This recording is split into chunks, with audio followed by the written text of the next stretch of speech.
Hello and welcome to my talk.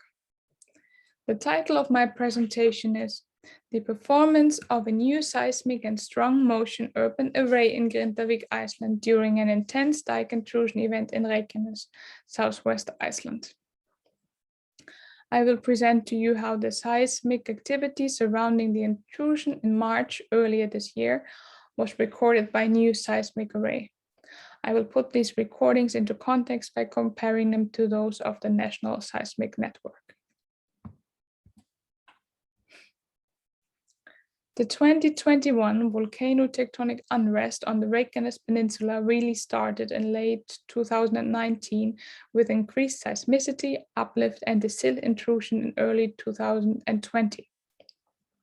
Afterwards, seismic rates remained high throughout that year and the beginning of the next.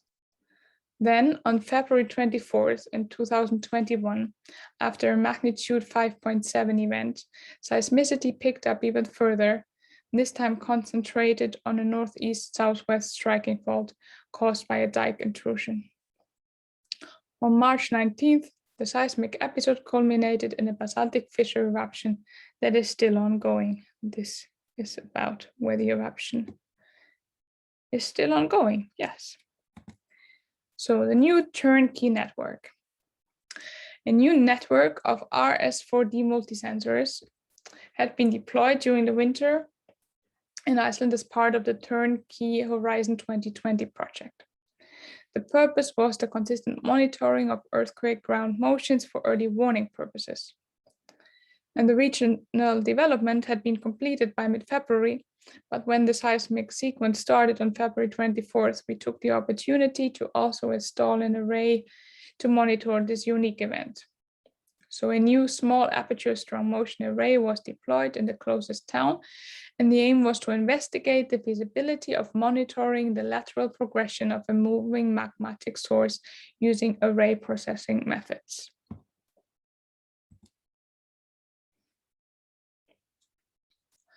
The array is located in the small town Grindavík in the southern part of the Reykjanes Peninsula.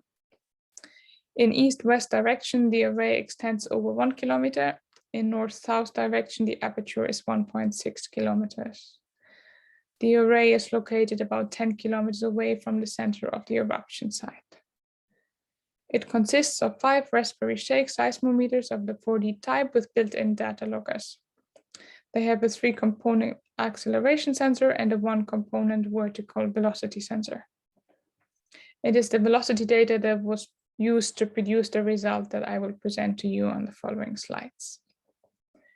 All stations of the array are online and send data in near real time to the local server. And here we see the response function of the array. For the array processing, we used the Lambda module of the Seiscom software, and we used 2 different processing algorithms. The first algorithm is the FK analysis. It performs a grid search over back azimuth and the predefined range of slownesses. All stations of the array are used at once. The other method we used is the PMCC method. This stands for Progressive Multi-Channel Correlation Method. A first estimate of back azimuth and slowness is made using a subarray consisting of only 3 stations. The other stations of the array are then added one by one, but only values close to the initial estimate are accepted.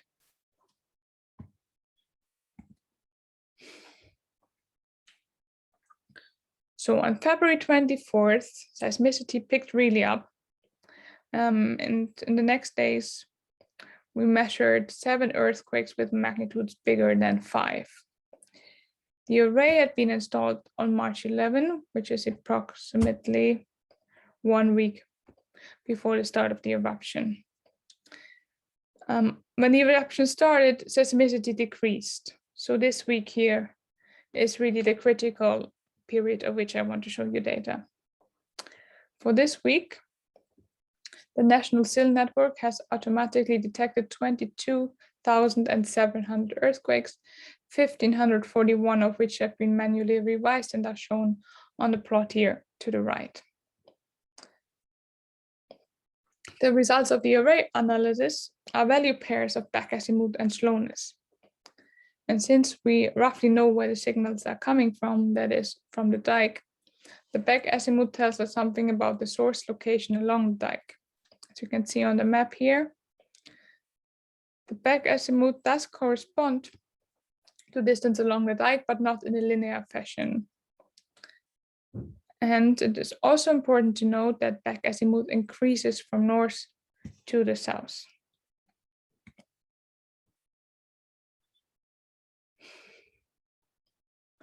To evaluate the array performance, we use the manually revised earthquakes from the SIL catalog for comparison.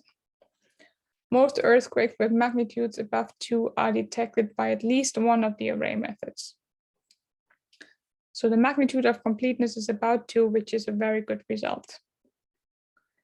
If earthquakes of magnitude 2 and bigger are missed, then in most cases, the reason is that one of the nodal planes is close to the back azimuth, which results in a very small amplitude of the P phase on the array.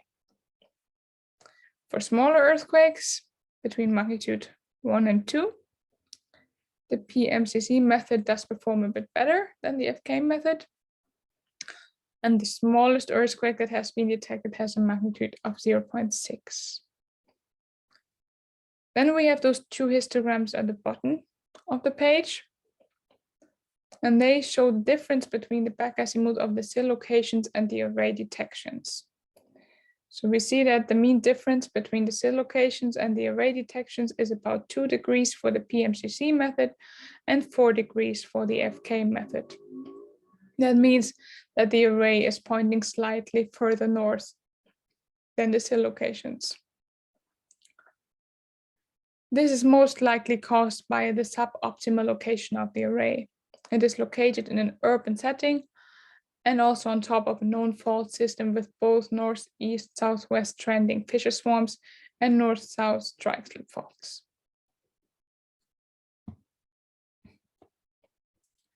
So now let's look at the array detections. The plots now don't show magnitudes anymore, but instead we are looking at back azimuth. The back azimuth of the catalog locations are shown in the upper plot. The lighter bluish color in the background of the plot shows at which back azimuth range earthquakes on the dike would be expected, and the darker bluish color shows the later eruption site. The lower 2 plots show the array detection from the 2 different methods. And the colors of the data points indicate the slowness. So here, this is the PMCC method in the second line, and the third line is FK results. And we see that the FK results are more scattered than those from the PMCC method, but in general, both methods show very similar trends. So especially between March 12 and 15, the array has much more detections than the SIL network. The data shows how different parts of the dike are active at any given time and how this part is migrating along the dike. And we can see how distinct periods have very similar slownesses, like here and here, and how the slowness undergoes change with time as well.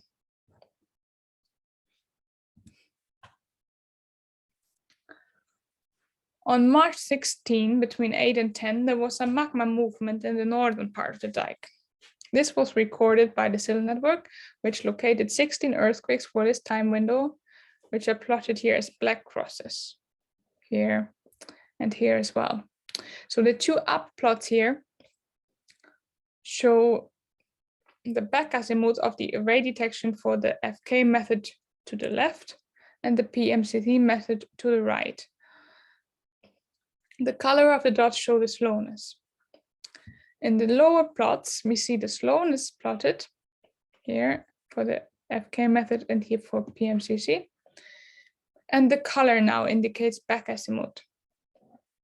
The FK method produces 122 detections and the PMCC method 86 compared to 16 earthquakes from the SIL network.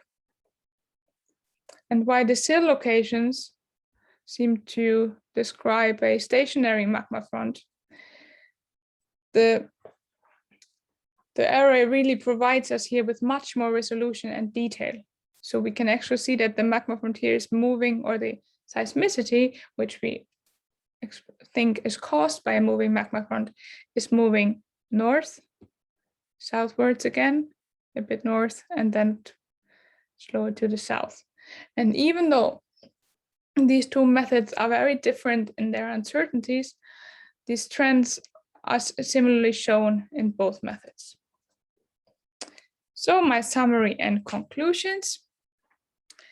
The FK method produces more detections than the PMCC method, but the PMCC method is still preferred because of its smaller uncertainties and less scatter. There are periods where the array has much more detections than the SIL network. This is especially the case when many small earthquakes occur in quick succession. The array provides more detail, higher resolution of the source location, and the movement of the source than the SIL network does.